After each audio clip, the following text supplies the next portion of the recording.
Allah berfirman surat Al-Hujurat ayat 17. Yamunnuna 'alaika an aslamu qul la tamunnu 'alayya islamakum balillahu yamunnu 'alaikum an hadakum lil imani in kuntum shadiqin. Mereka merasa telah memberi nikmat kepadamu dengan keislaman mereka. Janganlah kamu merasa telah memberi nikmat kepadaku dengan keislamanmu. Sebenarnya Allah dialah yang melimpahkan rahmat kepadamu dengan menunjuki kamu kepada keimanan jika kamu adalah orang-orang yang benar. Lalu apa yang dimaksudkan dengan minnah bimannihi yamunnuna 'alaika? Ini tidak memiliki arti dalam arti lugawi, akan tetapi memiliki arti anugerah. Allah Subhanahu wa ta'ala memberikan anugerah karena dia adalah Zat Ar-Rahman dan dialah Zat Ar-Rahim. Allah Subhanahu wa ta'ala dia melarang alman. Alman itu artinya mengundang. Atau alman mempunyai arti berangan-angan. Dia yang telah melarang melakukan alman, maka tentunya perbuatan tersebut tidak akan dilakukan oleh Allah. Lalu apa artinya yamunnuna 'alaika an aslamu? Itu memiliki arti dialah Allah Subhanahu wa ta'ala memberikan nikmat, memberikan anugerah kepadamu sehingga kamu mengenal Islam, sehingga kamu masuk Islam. Jadi tidak memiliki arti berangan-angan, karena angan-angan itu dilarang oleh Allah. Tentunya Allah tidak akan melakukan perbuatan tersebut. Lalu apa yang dimaksudkan dengan an hadakum lil imani in kuntum shadiqin? Ya Allah yang memberikan petunjuk kebenaran. Maksudnya memberikan petunjuk kepadamu, yang memberikan dorongan, yang memberikan lirah supaya seseorang melakukan kebajikan. Jadi ayat tersebut hendak menjelaskan kepada Al-A'raf. Al-A'raf sebagaimana yang kita jelaskan adalah para Badui. Dan orang yang setipe dengan mereka dari orang-orang yang bodoh itu juga banyak. Mereka menganggap telah berjasa karena dengan keberadaan mereka Islam itu berkembang, Islam itu menjadi kuat. Anggapan mereka seperti itu. Itu merupakan suatu anggapan yang salah. Anggapan yang tidak benar.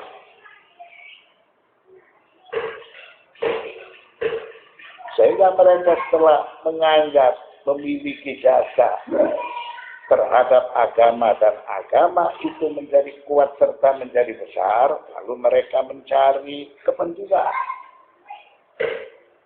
Mereka menuntut sesuatu kepada Nabi agar supaya mereka diberi fasilitas dan lain sebagainya. Maka tentunya perbuatan itu tidak dibenarkan.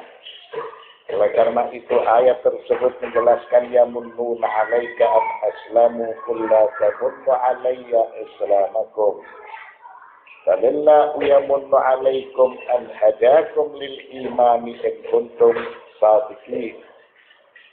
Mereka merasa telah memberi nikmat kepadamu. Jadi seakan mereka memiliki jasa kepada Nabiul Islam dengan keislaman mereka. Kulla tamunnu 'alayya islamakum, katakanlah janganlah kamu merasa telah memberi nikmat kepadaku. Artinya kamu memeluk Islam, justru Allah memberikan anugerah, memberikan nikmat kepadamu. Kamu menjadi orang-orang yang mulia. Kamu diatur oleh hukum-hukum, sehingga kamu tidak melakukan perbuatan salah dan dosa. Balillahu yamunnu alaikum an hadakum lil imani in kuntum shadiqin. Dialah yang melimpahkan rahmat kepadamu dengan menunjuki kamu kepada keimanan, sehingga kamu menjadi orang-orang yang mulia, menjadi orang-orang yang patuh dengan aturan, yang patuh dengan hukum. Itu anugerah dari Allah Subhanahu wa ta'ala. Jadi sikap kamu merasa berjasa kepada agama sehingga menuntut sesuatu kepada Nabi Muhammad sallallahu alaihi wasallam, itu merupakan perbuatan yang tidak terpuji. Nah,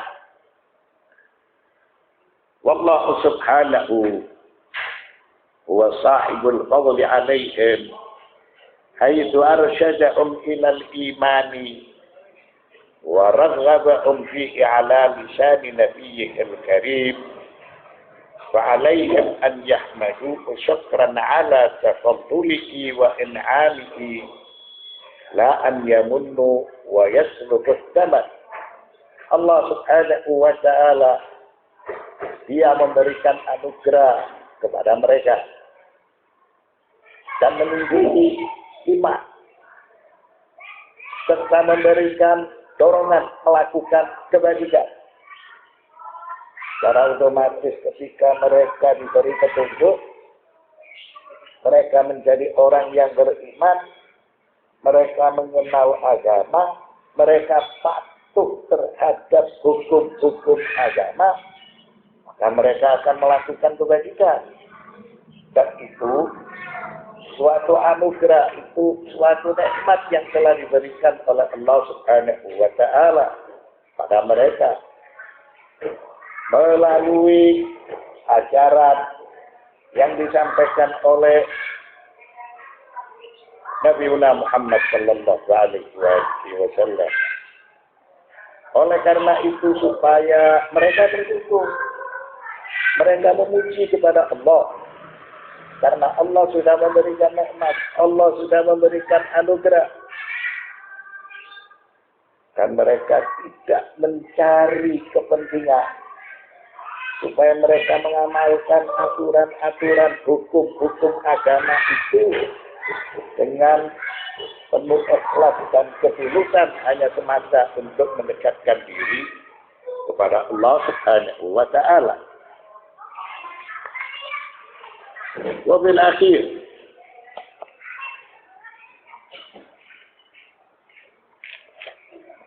hadza an saddaqu fi dinihim wa akhlasu fi imanihim wa illa istahaqqu min Allah ma a'adda lil kadzibin wal kha'idin. Dan supaya mereka tulus ikhlas mengamalkan agama, tulus ikhlas dalam keimanan mereka. Apabila mereka tidak bersyukur, mereka tidak mengamalkan agama, serta tidak tulus dalam keimanannya, tentu mereka berhak memperoleh siksaan dari Allah, sebagaimana siksaan itu ditimpakan kepada para pembohong dan ditimpakan kepada para pengkhianat.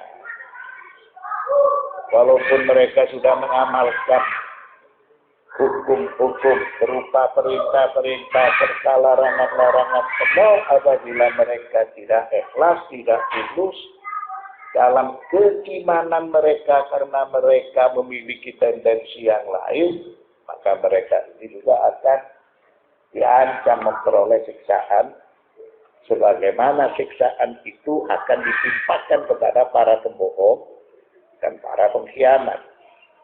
Innallaha ya'lamu ghaibas samawati wal ardh Wallahu basirun bima ta'malun. Sesungguhnya Allah mengetahui apa yang gaib di langit dan mengetahui apa yang gaib di bumi.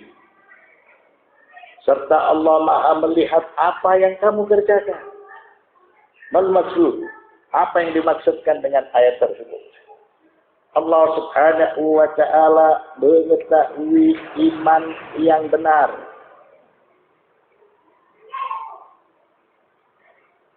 Begitu juga yang mengetahui kebohongan. Mengetahui iman yang tidak tulus dan ikhlas. Sehingga Allah Subhanahu wa ta'ala mengetahui seluruh amal perbuatan. Mengetahui jeripaya seseorang. Apakah amal perbuatan itu dilakukan untuk memperoleh dunia? Ataukah jeripaya amal perbuatan itu dilakukan untuk memperoleh ridha Allah Subhanahu wa ta'ala?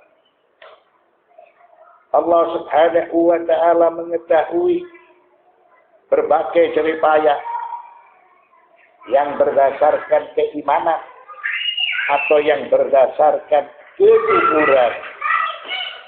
Mengapa? Karena jeripaya tersebut ini merupakan neraca keadilan di hari hisab dan di hari pembalasan. Bagi orang yang ikhlas dan tulus ketika melakukan suatu amal perbuatan yang baik, maka dia akan dijanjikan untuk memperoleh pahala, memperoleh surga. Namun sebaliknya, apabila amal perbuatan itu dilakukan karena bukan ketulusan, keikhlasan, sebab dia memiliki tendensi yang lain atau kepentingan yang lain, maka dia akan memperoleh balasan yang timpal. Sallallahu ala sayyidina Muhammadin wa alihi at-tayyibin at-tahirin walhamdulillahi rabbil alamin.